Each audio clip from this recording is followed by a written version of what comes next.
حضرت عمر کا زمانہ تھا، مصر فتح ہو گیا، حضرت عمر بن عاص گورنر بنے۔ رواج یہ تھا مصر کے اندر کہ ایک دریا چلتا تھا، دریائے نیل، اور سارے مصر کا انحصار اسی دریا پہ تھا۔ فصلوں کو پانی بھی لگتا اسی سے، جانور بھی اسی سے پانی پیتے، کھیتیاں بھی اسی سے سیراب ہوتی۔ سال کے بعد وہ دریا خشک ہو جاتا تھا، سال کے بعد وہ دریا خشک ہوتا، اور جب خشک ہوتا نا تو ایک کواری لڑکی قتل کر کے دریا میں ڈالتے، پھر وہ دریا چلتا۔ آج بھی بہت ساری جگہوں پہ اوہام پرستی ہے، کہتے ہمارے آستانے کا طریقہ ہے۔ میں نے کہا آستانے کا اس آستانے کا طریقہ ہوتا ہے جس آستانے کا تعلق در مصطفیٰ سے ہوتا ہے، باقی کسی آستانے کا اپنا کوئی ذاتی طریقہ نہیں۔ طریقہ وہ جو میرے نبی پاک کا طریقہ ہے، اس سے ہٹ کر کون سا طریقہ ہے؟ ہمارے آستانے کا طریقہ ہے، ہماری یہ رسم ہے، ہمارا یہ رواج ہے۔ اٹھا کے بھاگ جاؤ رسم و رواج، ہمارے رسم و رواج رسول اللہ کی سنت کے پابند ہے۔ سارے بولیے صلی اللہ ہو، پھر ایک دفعہ پڑھیے درود شریف صلی اللہ ہو، 3 دفعہ کر لیں تاکہ طاقت آد ہو جائے۔ صلی اللہ ہو نبی پاک صلی اللہ علیہ وسلم کا طریقہ اصل طریقہ ہے۔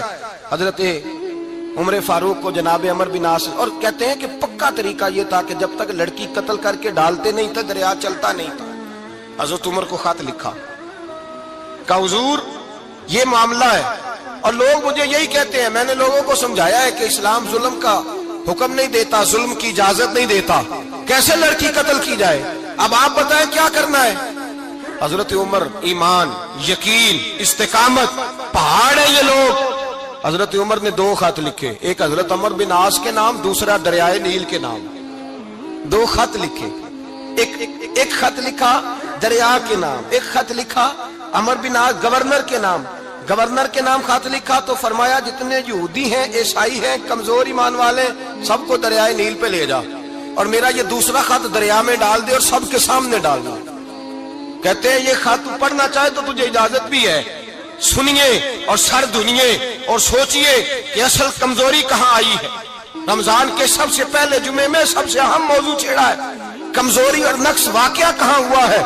حضرت سیدنا عمر بن خطاب رضی اللہ تعالیٰ عنہ نے دریا کو مخاطب کر کے لکھا، ہو دریا، اگر تو کہتا ہے نا کہ لڑکی قتل کر کے پھینکی جائے گی تو میں رسول اللہ کا ماننے والا ہوں، میں ظلم نہیں ہونے دوں گا، ہمیں تیرے پانی کی ضرورت ہی کوئی نہیں، تو بے شک پانی نہ دے، اور اگر تو اللہ کے حکم سے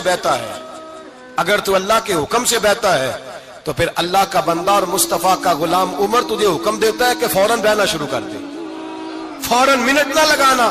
حضرت سیدنا عمر بن عاص فرماتے ہیں لشکروں کے لشکر لے کے میں دریائے نیل پہ پہنچا، اور بھرے مجمع میں جناب عمر کا خط میں نے ڈالا تو دریا نے بہنا شروع کر دیا۔ فرماتے ہیں دریا بہنے لگا اور غیر مسلم کلمہ پڑھنا شروع ہو گئے۔ لوگ مجھے کہنے لگے کیا دکھایا ہے جو کلمہ پڑھ رہے ہیں؟ تو میں نے کہا دکھایا کچھ بھی نہیں، یہ حضرت عمر کے ایمان کی قوت کی برکت ہے کہ بہت سارے لوگوں نے کلمہ پڑھنا شروع کر دیا، یہ ایمان کی قوت۔